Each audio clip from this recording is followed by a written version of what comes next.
काल रात्रि सी वो भयंकर युवती गट गट करती हुई सारी मदिरा पी गई। उस समय उसकी मुद्रा और उसके चेहरे के भाव बिल्कुल अमानवीय लग रहे थे।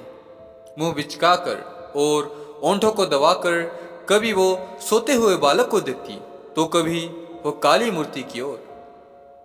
युवती का चेहरा काफी भयानक और विभत्स लग रहा था। मदिरा के नशे में बोझिल उसकी आंखें गूलर की फूल की तरह लाल हो रही थी। लाल लाल आंखों से कभी वो काली मूर्ति की ओर निहार लिया करती थी। एकाएक मुझे होश हुआ। बाप रे बाप, यह तो अघोरपंथियों का बलि देने का ढंग है। वह होम कुंड, वह वेदी और वह काली की मूर्ति, वह भयानक मूर्ति और वह लेटा हुआ निरीह बालक। मेरे सारे शरीर में सिहरन सी समा गई। हवन करने के बाद निश्चय ही अघोरी लोग उस बालक की बलि देने वाले थे। मैंने आगे बढ़कर शीशे को घुसा मारा, पर अजीब बात थी, उस पर कोई आवाज नहीं हुई। अंदर उपस्थित व्यक्तियों का ध्यान मेरी तरफ नहीं आया। मैंने आसपास देखा, एक पत्थर का टुकड़ा पड़ा था। वहां उसे उठाया और अपनी पूरी ताकत से मैंने खिड़की के शीशे पर चोट करनी शुरू कर दी। पर आश्चर्य की बात थी, इतनी चोट करने पर भी वो शीशा टूटा नहीं। अब किया क्या जाए?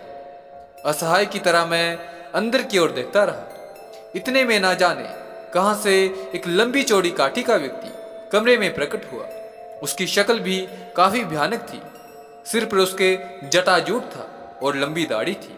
गले में बच्चों की खोपड़ियों की माला पहने हुए था। मस्तक पर लंबा टीका लगाए हुए, कमर पर लाल कपड़े का टुकड़ा लपेटे हुए और हाथ में त्रिशूल लिए हुए था। चेहरा भी काफी भयानक एवं डरावना था उसका। कमरे में रहस्यमयी एवं भयानक व्यक्तित्व वाले व्यक्ति प्रविष्ट होते ही वह युवती अपने स्थान से उठ खड़ी हुई और श्रद्धा से झुककर उसके चरणों का स्पर्श किया। मगर साधु ने उसकी ओर विशेष ध्यान नहीं दिया। एक बार वह मां महामाया की प्रतिमा की ओर देखकर मंत्र बुदबुदाने लगा और उसी अवस्था में धीरे धीरे चलकर हवन कुंड के समीप रखे फरसे को उठा लिया। फिर उसी प्रकार चलकर वह बालक के पास पहुंचा। इसी बीच हवन कुंड के नजदीक बैठा व्यक्ति उठा और बच्चे को गोद में लेकर प्रतिमा के समक्ष लौटा दिया। निश्चय ही उस बालक को कोई दवा आदि देकर बेहोश रखा गया होगा अघोरियों ने। साधु अपने दाहिने हाथ में फरसा लिए बालक के करीब पहुंचा और फरसे को बच्चे के सिर से स्पर्श करवाया। बच्चे ने आंखें खोली और डरते डरते विस्तारित दृष्टि से उस खड्गधारी अघोरी को देखा। मैं फिर जोर जोर से चिल्लाता हुआ उस खिड़की के शीशे पर बार बार पत्थर से पीटने लगा। वह अघोरी साधु आगे बढ़ गया और झुककर मेरी ओर देखने लगा। उसकी आंखें लाल और खींची हुई सी थी, नाक तिरछी थी और गले में हड्डियां उभरी हुई थी।